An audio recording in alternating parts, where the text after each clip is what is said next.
Happy New Year. I'm excited about 2019. I hope you are too. Maybe you've set some goals and resolutions for the new year, or maybe you're part of the anti-goal and anti-resolutions movement that's going on as well, both of which I get and understand. But regardless of whether or not you've set specific goals for yourself in 2019, you do have desires for yourself. Some of you may see a gap between where you are and where you want to be. In today's video, I don't want to talk so much about the goals themselves. I want to talk about what's affecting your ability to achieve them. I'm Morgan Quist, I'm your Thrival Guide, and I partner with people, especially leaders and organizations, to shift from surviving to thriving in their careers. I want to share a statement with you that a wise woman told me. I'll give her credit in the text next to this video, and then really do a deep dive in what this looks like in your day-to-day life and your ability to achieve your goals. And that is this: survival trumps desire. What does that mean?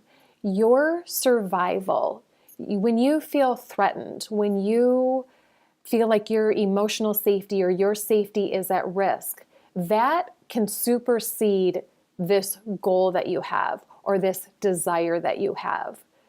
For example, if you have a goal this year of getting more fit and trim, and yet when you truly envision yourself as more fit and strong and trim and you've achieved this goal, is there any part of you that feels unsafe about that? That you might get unwanted attention, or you might have more responsibility to be more bold and have more opinions in this world? If that's the case, you've got this internal conflict going on, which is, struggling to keep your emotional safety, and yet you want to achieve this goal. So if you think sheer willpower is going to help you achieve that goal, it's not. We really need to uncover and work on these beliefs and thoughts that we have and the emotional safety issues to help us move forward.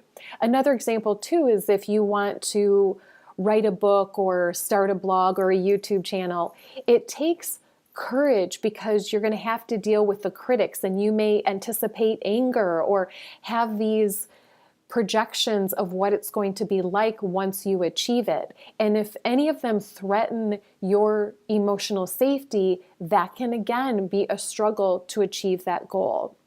So I ask you to ask yourself, does it feel unsafe to be in the spotlight? Does it feel unsafe to challenge a belief that your parents taught you? Does it feel unsafe to be more bold in this world and to have opinions?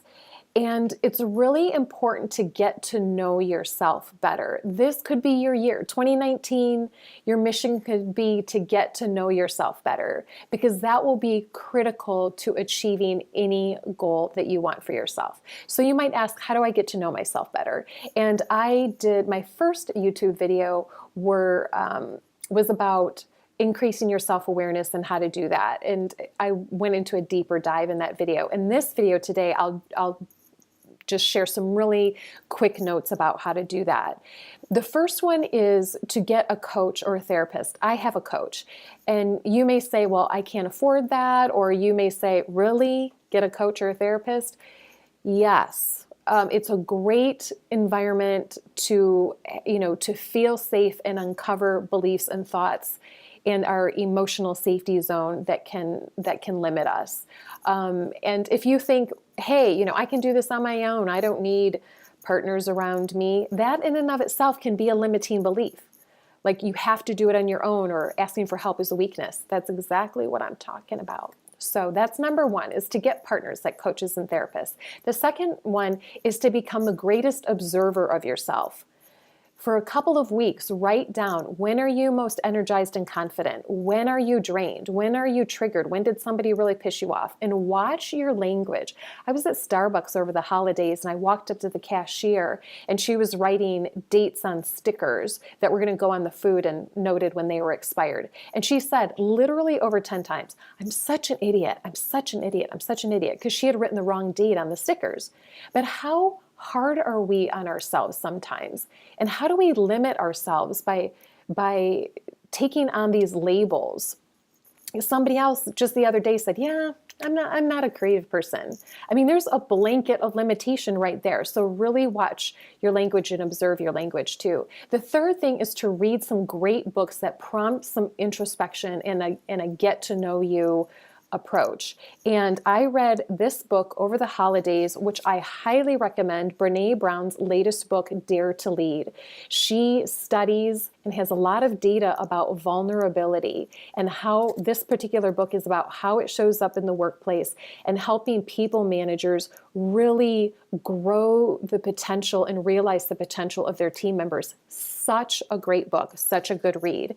And another book that I recommend, and I've recommended it before because it's fantastic, is The Big Leap, Hendricks. He talks about your zone of genius and the ways we limit ourselves with achieving our zone of genius. Highly recommend both of those books too. So there are some suggestions for the year of getting to know you better. And this isn't about self-judgment. It's doing it with compassion, and it's doing it to create more ease in our lives for achieving what it is we want for ourselves and for shifting from surviving to thriving.